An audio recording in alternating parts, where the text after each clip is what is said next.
Selama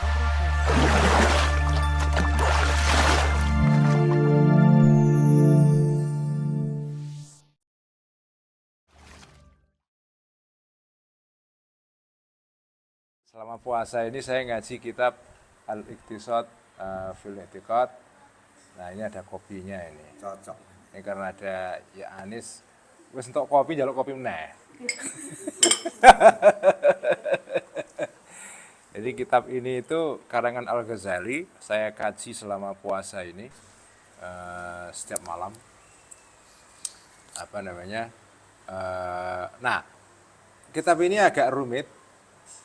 Dan ketika saya ngaji kitab ini itu poin yang saya tekankan adalah bahwa ngaji akidah itu tidak sekedar hanya ngaji akidah, tapi juga ngaji nalar. Ya, karena selama ini orang itu punya pikiran bahwa orang iman itu ya sudah iman saja. Taken for granted. Taken for granted. Aku iman saja kok, percaya gitu. Ya. Percaya itu artinya kan dalam pengertian modern, percaya itu artinya mempercayai sesuatu tanpa bukti. Karena sesuatu tidak bisa dibuktikan, maka harus dipercaya tok. Gitu. Ya, jadi tidak evidence based gitu kan. Nah, sementara kalau kita ngaji kitab ini tuh enggak, percaya tanpa bukti nggak bisa. Ya. Jadi, nah aspek bukti itulah yang dibahas dalam kitab ini. Nah, sehingga ketika kita ngaji akidah dalam kitab-kitabnya para ulama dulu, itu kita nggak sekedar hanya meningkatkan iman, tapi juga meningkatkan nalar. Ya, mestinya kan ada redefinisi iman. Karena Islam menekankan syahadat. Syahadah itu penyaksian, artinya harus ada evidence base. Ya betul, cuma kan dalam pengertian modern, orang-orang selama ini itu ketika misalnya orang Inggris mengatakan I believe aku percaya, itu artinya harus percaya sesuatu nggak ada yang nggak bisa dibuktikan lagi. Bisa dibuktikan. Nah, itu sebetulnya keliru itu. Justru dalam pengertian para ulama kita dulu, iman itu ya disebut iman kalau ada buktinya. Nah, bukti itu harus pakai nalar. Karena bukti terkuat itu ada dua menurut para ulama. Bukti berdasarkan kesaksian indera, kita lihat sesuatu ada, kita menyimpulkan sesuatu itu ada. Karena kita melihat langsung atau mendengar.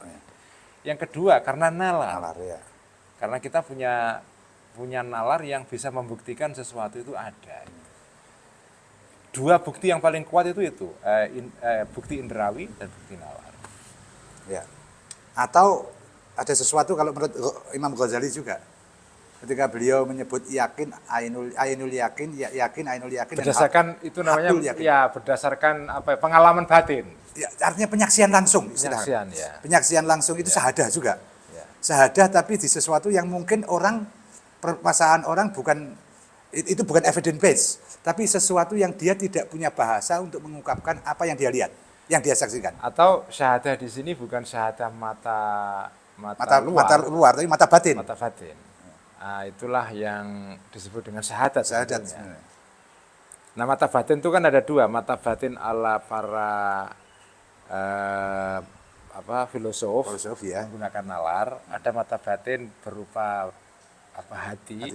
Itu para sufi. Enggak, itu juga mata batin juga. Ya, mata batin. Nalar juga. Itu batin karena nggak ada base-nya. Karena nggak kelihatan. Nggak kelihatan juga. Disebut batin kan karena nggak kelihatan itu. Karena nggak kelihatan. Ya, tampaknya memang ya hari ini hilang, Gus. Orang ketika ngomong beriman itu memang. Nah itu dianggap iman itu nggak selesai. Nggak ada buktinya. Sesuatu yang udah selesai final. Ya. Padahal itu proses terus-menerus dari lahir sampai mati. Ya. Diperjuangkan untuk ditemukan, dilihat terus-menerus diperbaharui. Jadi kritiknya orang-orang modern terhadap iman itu adalah iman itu nggak ada buktinya. Karena itu nggak bisa dipegang. Dan dianggap iman itu nonsens. Yes. Ya, saya kira itu dari tradisi, betapapun mereka punya kelebihan dari tradisi. Mungkin filsafat barat dan saintik di barat itu yang base-nya harus base material. Sementara di Islam evidence itu penting, bukti itu penting, cuma kita harus membahasakan ulang atau memberi ukuran ulang bukti itu apa, parameternya itu. Ya, bukti material itu salah satu bukti. Bukan satu-satunya. Bukan satu-satunya, gitu kan. Memang problem manusia modern adalah membatasi segala hal kepada yang material yang jazadi, itu yang membuat manusia jadi pincang. Yang zahir. yang batin itu dianggap tidak penting. Bukti material ini ya kopi ini, pahit ya pahit. Kelihatan dan diminum, tapi kita nggak bisa bahasakan. Pahit di mulut saya dan pahit di mulut jenengan. Kalau saya bahasakan akan berbeda ditangkap orang. Nah, tadi ngaji malam ini ada konsep menarik ya dari Al-Ghazali itu. Tempat dan waktu itu abstrak. Yes. Karena misalnya ya, jarum jam menunjuk angka 11. Ya. Itu bukan waktu, itu hanya jarum menunjuk angka 11. Ya. Tapi itu bukan waktu. Ya. Waktu nggak kelihatan. Ya. Begitu juga tempat.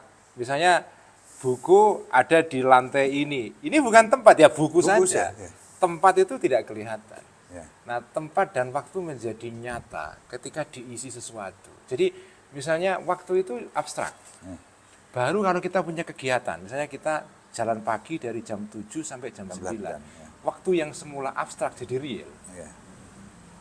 Tempat yang semula abstrak, begitu kita misalnya kita punya barang ada di titik A ini, baru tempat itu jadi real. Jadi real, karena ada diisi. Ada diisi. Ya. Nah, jadi kalau orang misalnya hidup tidak punya kegiatan, itu tidak punya waktu dia. Ya. Ya. Pengangguran itu tidak punya waktu. Tidur itu nganggur berarti. Berarti nggak punya waktu. Ya. Jadi waktu itu ada kalau ada kegiatannya. Kalau kita adakan, dimadakan manusia. Dan dalam konteks itu kan jadi menarik, Gus. Penelitian modern misalnya, kita melihat waktu itu 24 jam. Kesadaran kita, ada waktu 24 jam. Ruang ini ada, saya dari Pati ke Rembang, itu kita melampaui ruang tertentu. Tapi itu kan abstrak itu. Abstrak.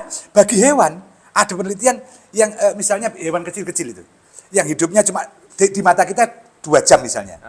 Misalnya lenget apa itu 2 jam. Itu apakah itu kesadaran dia 2 jam itu atau kesadaran kita? Karena bagi dia bisa jadi itu puluhan tahun. Atau bisa ratusan tahun. Tapi kan berbeda. Ini kan juga membayangkan begini, ada penjelasan 1000 tahun akhirat itu satu hari akhirat sama dengan 1000 tahun bumi. Dunia. Walaupun 1000 itu kata tak terbatas. Satu itu, kedua bahwa yang ada itu orang yang hidup dan mati itu kan juga berkaitan dengan ruang waktu juga. Nah, kita membayangkan bahwa ruang waktu itu ruang waktu kita. Padahal ada pekerjaan jin itu bisa misalnya sampai 3.500 tahun. Kalau dia melihat kita kan mungkin dia kesadaran kita di ukuran kita 3.000 tahun, 4.000 tahun. Di kesadaran kita mungkin itu segitu. Tapi mereka melihat kita bisa jadi 1 jam 2 jam. Betul. Atau misalnya ada beberapa kisah tentang pengalaman menjelang mati. Ya. Semua memori seperti dibuka semua. Iya, padahal itu cuma 1 detik. Iya. Dalam 1 detik kita punya pengalaman dari awal kita lahir sampai menjelang kita meninggal yang bertahun-tahun. Panjang, tapi detik. Atau bahkan kalau orang tidur mimpi tertentu jatuh. Ya, antara dia tempat tidur sampai jatuh yang sekian mili detik itu dia mengalami peristiwa yang panjang. Pengalaman panjang ya. Nah, itu ajaibnya apa ya? Ajaibnya apa namanya? Ya kemampuan manusia untuk mempersepsi sesuatu kan. Nah, ya. Iya kan? Ya. Dan itu yang menarik. Jenengan pernah baca DNA on off DNA itu? Apa itu? Bahwa manusia itu punya kemampuan DNA yang sebenarnya luar biasa. Cuma dia menjadi off seperti dipasifkan karena pengaruh luar. Kalau penelitian waktu itu mengatakan begini, misalnya orang itu harusnya bisa meloncat 5 meter. Meloncat ke atas. Kenapa kok bisa? Karena itu akan muncul kemampuan itu ketika orang dalam keadaan 2 hal penting. Takut amat sangat atau berharap amat sangat. Kalau istilah di khauf wa roja itu. Ketika orang amat sangat takut, dia bisa melakukan hal yang dianggap luar biasa. Yang dianggap luar biasa itu bukan luar biasa. Itu sesuatu yang ada di dalam diri manusia, tapi selama ini tidak teraktivasi karena pengaruh lingkungan, pendidikan dan lain sebagainya, sehingga dia seolah-olah dipaksa untuk percaya saya nggak mampu melakukan itu. Padahal dia mampu. Jadi banyak kemampuan orang untuk mengarungi waktu misalnya, untuk berada di beberapa ruang sekaligus misalnya, itu tertutup karena terpenjara oleh lingkungan, baik oleh pendidikan, oleh kepercayaan masyarakat dan lain sebagainya. Ya, tapi ini agak Melebar. Agak sulit karena kalau itu kita iya kan, Beb, itu membuat konsep kita mengenai keterbatasan ruang itu menjadi relatif memang. Artinya kemampuan manusia, taruhlah kita punya kemampuan yang luar biasa tak terbatas ya.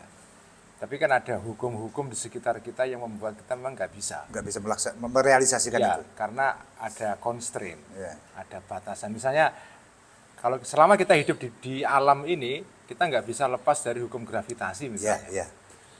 Jadi hukum gravitasi itu sendiri juga membatasi kemungkinan kita untuk merealisasikan tadi itu. Gitu. Enggak, yang saya maksud bukan itu. Itu kan sunatullah ya. Itu enggak masuk. Jadi pendidikan yang bukan yang nurtur. Jadi pengaruh budaya membuat orang tidak bisa mengaktifasi potensi-potensinya. Itu pemahaman saya tentang Lailatul Qadar itu. Lailatul Qadar itu aktivasi potensi yang ada di dalam diri manusia yang selama ini terpasifkan. Nah, kalau pakai itu artinya seperti yang pernah jenengan kita diskusikan waktu bahwa akhlak itu pembiasaan terus-menerus.